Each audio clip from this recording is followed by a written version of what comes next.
Good morning, everybody, and welcome to the David and David on Real Estate podcast. We are on episode 99. My goodness, one episode away from a very milestone number. I have a lot of fun recording these with you, David, and I'm learning a lot as we go through this as well. So this has been great, and I hope everybody listening is enjoying these as much as we enjoy making them. But today we have an awesome episode prepared for you guys because we're going to be talking about something that we deal with every day on the brokerage side, which is our trust account and the deposits going into it. And we have a little bit of a issue to discuss between David Korman and I as it relates to the trust account. So we're going to dive into this and peel back some layers. Yeah, so 99. So what's the most famous 99 that you could think of? Like the first thing comes in, this is our Gretzky episode. Gretzky, It's absolutely. our Gretzky episode, so we better make it a good one. No, we And have to make it a great one. it's got to be the greatest ever, right? No, So no pressure, David. No, and here we are talking about trust deposits. I bet you a lot of listeners are like, "Oh my God, why are we talking about this?" But you know, this this is important because, um, we talked about the stability and the trust that we're creating in our system, and trust accounts play a big part of that.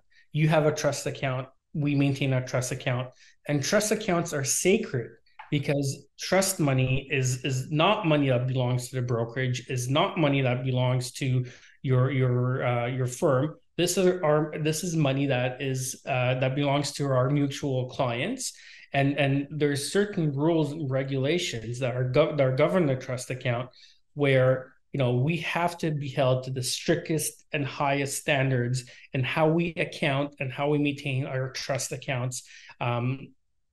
Your law firm, I know, does daily reconciliations on their trust account, which is an amazing practice. You have millions of dollars in trust that you guys have to account for. We do weekly reconciliations in our trust account. We have 3 layers of bookkeepers to make sure that they help us maintain proper records. And there's other rules that we're going to be talking about that govern trust account, which adds to the stability and the trust in how we convey real estate and how we buy and sell real estate in this country.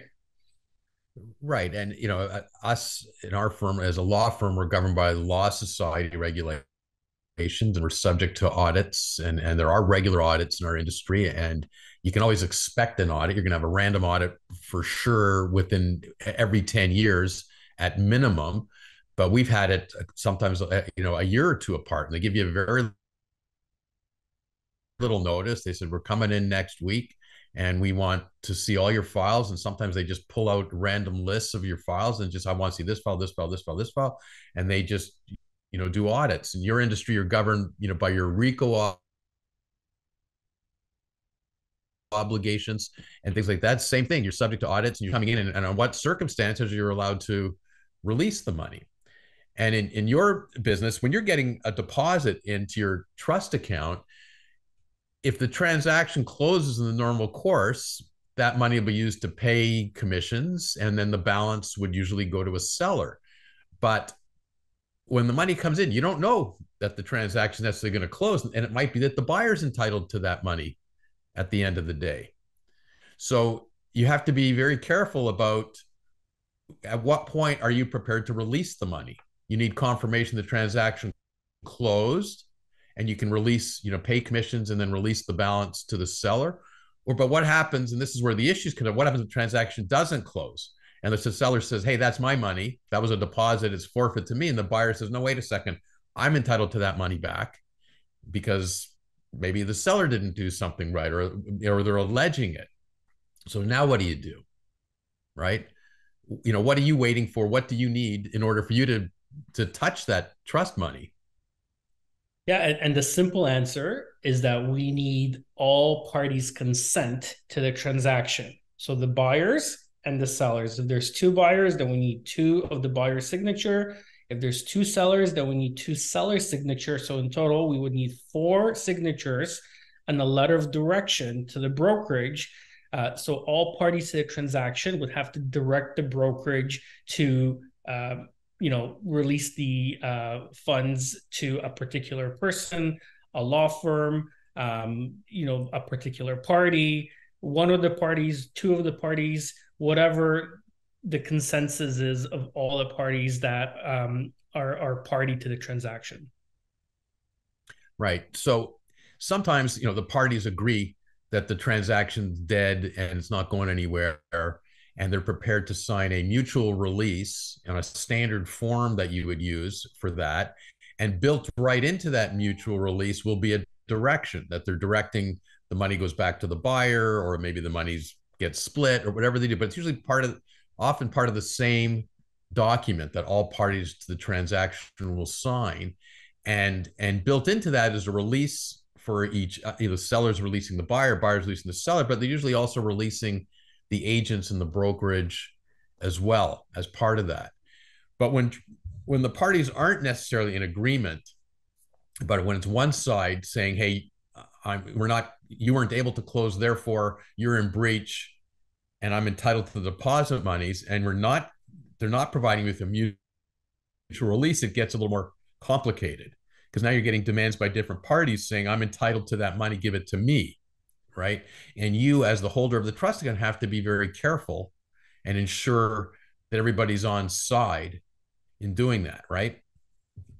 Absolutely correct. So what we have seen a lot is irrevocable directions in offers, directing that if something doesn't happen, the transaction doesn't close, that the brokerage, directs the funds or to the seller, or whatever might be written in that clause.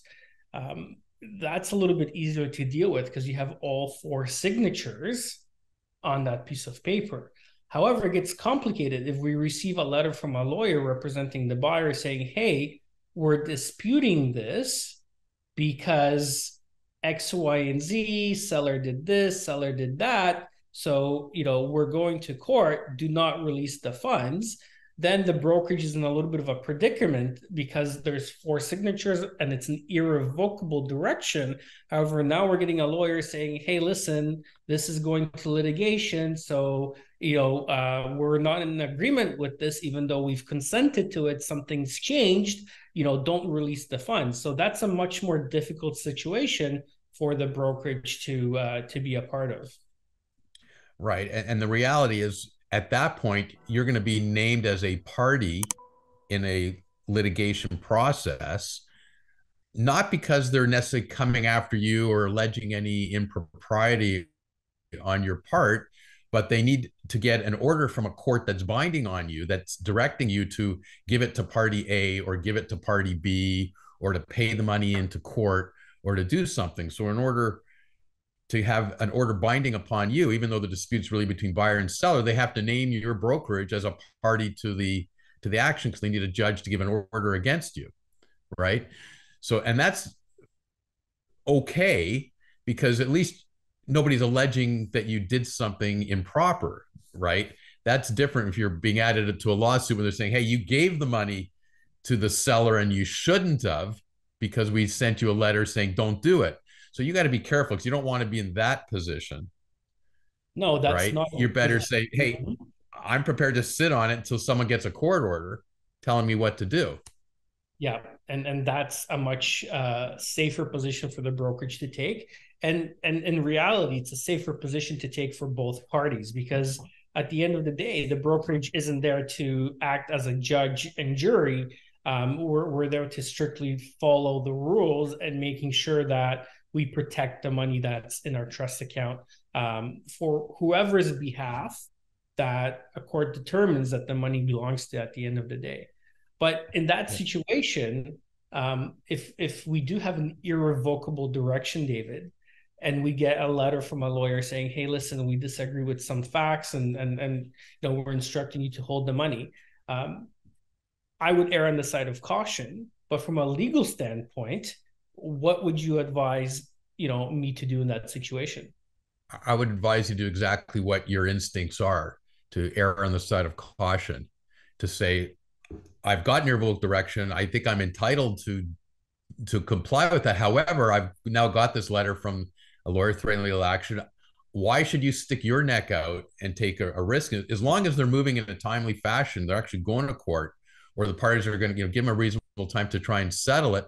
Because I think your position would be like, if you get this settled, great. If not, I'm prepared to just pay it into court. Instead of me holding the trust money, I'll put it into court and you guys can go and argue over it there. But why put you in the line of fire where now when someone can make an allegation against you that you acted improperly yes, you had an irrevocable direction, but now you've also got notice before you did anything that was being disputed, in the fact there's something in the facts, and now a lawyer is saying, don't do it. So I would tell you, you're better off not to do it in the face of receiving that letter. Now, if it's just a bald-faced letter and they're not backing it up, or they're not doing anything about it, you may have to go to the next step and say, hey, you sent me a letter a week ago, nothing's happening. Are you going to court? Or what's happening? Because if not, then maybe you got to take the next step and say, hey, I don't want to be in the middle of this. So maybe I'm going to apply just to get this money into court, so I'm out of it, and you guys go to court and figure out who's going to get the money. Okay. Yeah. But this, David, I know you and I talked about this, and one of the reasons we want to talk about it today, we had an interesting situation come up on one of our files where we're negotiating an extension term, and we're on the innocent side of this. It's the other, we're acting the seller. Buyer couldn't get their mortgage funds together.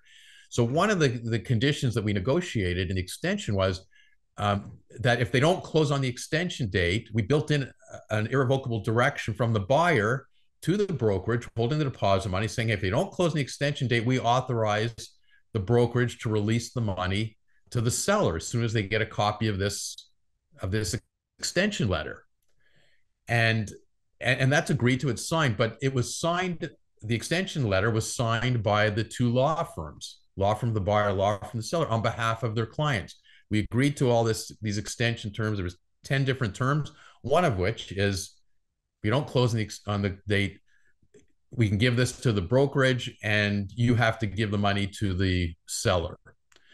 So now they don't close on the extension date. We send this to the broker who's holding the deposit money, and the broker comes back and says, I'm not comfortable releasing the money because the extension letter was signed by the law firms on behalf of their clients. How do I know that the law firms had the authority to act? How do you know that they're still acting? How do I know that the buyer understood and gave proper instructions to the lawyer? How do I know it's not a fraudulent lawyer? He raises all these issues to us. And my first inclination was like, screw you. I'm telling you as a lawyer that I'm dealing with another lawyer who's acting for them. And we're allowed to extend and negotiate amendments on behalf of our clients. We do it all the time, and it's binding on our clients. And now you're saying we can do that, but it's not binding whether we can authorize you to release the money. And then you think of it a little more, and it's like, okay, if I'm giving advice to that brokerage, what would I be telling him? And I'd probably be agreeing with his position. Why should he be sticking his neck out on the line and worry about, okay, I gave the money to the buyer, and then the buyer comes, to the seller, and the buyer comes back and say, hey, that guy wasn't acting as my lawyer. I didn't understand what he was doing. You should never let the money go, and we're suing you because you shouldn't have released the money. Right? You wouldn't want to be in that position, David. It's a difficult position, but I think you have to look at who's raising the issues here, right? And my question would be, does the injured party, are they objecting to this process? Right? Are they the ones raising concern, or are they in agreement? Right? And I think, I want to be very careful here, because I think the relationship that lawyers have with their clients and the ability to bind, and we're really talking about a deep level of agency law here, right? And I think that's at the core of the system that we're transacting in. I think it's really important to protect those values and those precedents that have been built over hundreds of years, where lawyers have the ability to negotiate and to bind their clients into agreement. And it's a great system. Like, the system's been working really well. You guys are held to a really high standard, right?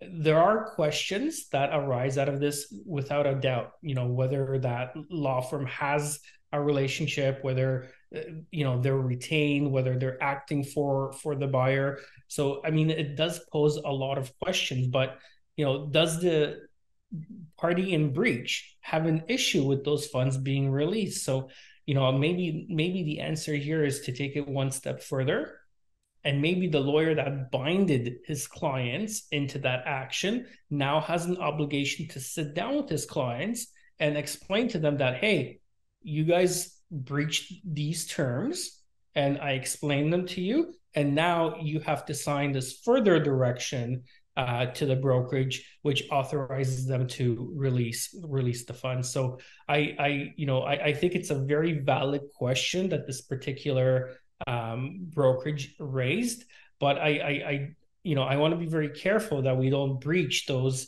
important agency principles. But at the same time, I think it's responsible of them to be asking questions. Yeah, and I agree with your analysis completely in this, and we've taken a hard look at this, and and one of the things that the brokerage raised, we were discussing it with him, and this wasn't like an antagonistic type of conversation. It was, because like I've given your brokerage advice, I've given other brokerage advice. Like I'm not against brokerage, I'm trying to help them, so I'm trying to look at it from their side too. And he raised a good point. He said, you know what, and he discussed it with his legal counsel too, and he says, if your law firm is prepared, like we know who you are, we know your firm, we know your reputation, we don't know the buyer's lawyer, we don't know his firm, his reputation, so we're not comfortable. But if you provide us with an indemnification for this, we're prepared to go along and accept this. I'm going, okay, great, let's do it, let's get the money. And I go, wait a second, now I'm being asked to stick out my neck. What if the buyer's lawyer, for the same arguments, what if the buyer's lawyer didn't have the authority? What if he comes back after the fact and says, no, I didn't understand what my lawyer signed on my behalf, or I fired him already, he's no longer acting for me, like who knows? Does it make sense for me to provide that indemnity? So when you throw it on you like that, it opens your eyes a little bit, and I think that was sort of the right thing to do. And like you said, David, there is another solution for this. And that's just to get the buyers to sign a direction themselves instead of through their lawyer. Everybody will be happy, gets rid of the issue. Nobody has to indemnify anybody. We just have to go back and get them to sign that direction. And if they balk at doing it, then they're in breach of their extension terms, and we've got all our remedies and legal rights, and we can go to court, and a judge would probably force them to sign a direction if we had to. So it really opened our eyes. So now we're revising what we're negotiating in an extension in the first place. We're not going to, we're putting in that clause. If we want those deposit monies released, if they default on the extension, we're building in, instead of just being a revoked direction in the extension letter, we're saying that the buyer agrees to sign the direction, a copy of which is attached to this extension letter, and provide it. And if we can't get it that day because we're up against the clock, and we're agreeing to extend to the following date, then we'll build something that says, okay, you've got to get this direction signed by tomorrow at 3:00 or whatever, failing which the extension deal falls apart. But we're going to get the direction signed directly by the buyer. And while we're doing that, we're going to get the seller to sign it too. So we're building in that this can be signed in counterpart and sent electronically. But why not get the seller's signature on it and the buyer's direct signatures on it, send it to the brokerage? The brokerage is not going to have any problem at that point releasing the money. Everybody's going to be happy going forward. David, I feel like we're building our own precedents in how we deal with situations, but no, that's actually really smart. And then it alleviates any of the questions. And anybody will sign that direction before the contract is in breach in order to get the extension. But after they've breached, try going back and sitting down and saying, hey, you have no choice, you have to sign this, you're going to lose your deposit. Like it's much tougher to get that person to sign that direction because they know that it's a point of no return. It's a zero-sum game. They're going to lose either way. Right? And there's no hope. So much easier to get them to sign that up ahead of time, put it in the file. Hopefully no breach happens. Hopefully you never have to use it. But if you do, it again acts as a deterrent. It's crystal clear what the repercussions are. It's black and white. They fully know if they don't close, that is one of the cases that's going to happen. And I think it just makes and protects everybody in this case, including the brokerage. Yeah, and in this particular case, we were able to get the buyers to sign that direction because the buyers, now didn't close on the extension date. They were negotiating with us for a further extension. So we said, fine, we're prepared to give you that further extension, but you have to sign this direction now, not agreeing that you will sign the direction at some future time, or if you default, we need the direction signed right now. So we have it in hand so we can deliver it on the second extension closing date if you default to them. And they signed it. They had no problem signing it. But like I said, we're not even going to do it that way going forward. We're going to just make sure each time we're doing that, there's a direction that's drafted to the brokerage and it's attached as a schedule to the extension letter itself. So the extension letter can still be signed by the lawyers on behalf of their clients. Like that's still the law, that's still binding on the parties. And as long as we're satisfied the other lawyer's a lawyer in good standing and they're satisfied that we're a lawyer in good standing, no problem with that. But the direction, there still should be a separate direction in our opinion at this point, because that's what I think you as a broker would want before you're going to let the money go. Yeah, and then there's no questions, and it protects all parties, and it acts as a deterrent to the party that's breaching or not fulfilling their obligation. It just basically tells them, hey, listen, if you don't fulfill these obligations, then this is black and white of what's happening. So I think it protects and it furthers this whole concept that we're working towards getting this deal done because nobody wants to go the other way. Right. Yeah, and that's an important point too, David. We're hoping we don't need the direction. We're hoping we don't have to use the direction. We don't want the money. We want to try and help the buyer close their transaction. If there's a way that we can help them close it on reasonable terms, protect the client, that's our number one goal. But if they can't get their act together and we've exhausted everything, we don't want to wait around. The seller doesn't want to wait around to get that money. We want that money released to them right away because they're actually incurring costs and expenses by the buyer's default. So they need that money. And sometimes they need that money because they're expecting to close on a certain date. They need that money to pay other debts and to pay or to invest in another transaction. Like they need that money. So we want to protect our client. Hopefully the deal closes, but if it doesn't, we want to make sure they have a way to get the money without anybody else putting their neck on the line. Why should you as a brokerage put your neck on the line and take a risk? Why should we be asked as a lawyers to indemnify someone and take a risk? Like this is an issue between buyer and seller. Why do we want to inherit their issues as you as a brokerage and us as a law firm? It's their problem. Let's do our professional jobs, protect them, but protect ourselves at the same time and not put our necks on the line. Absolutely correct. Awesome, everybody. That concludes episode 99, and hopefully it was a great one. I love diving into these legal questions because it has to be the greatest one, the Gretzky one. Oh, I don't know. I don't know. We, hopefully we'll leave that to our viewers to decide.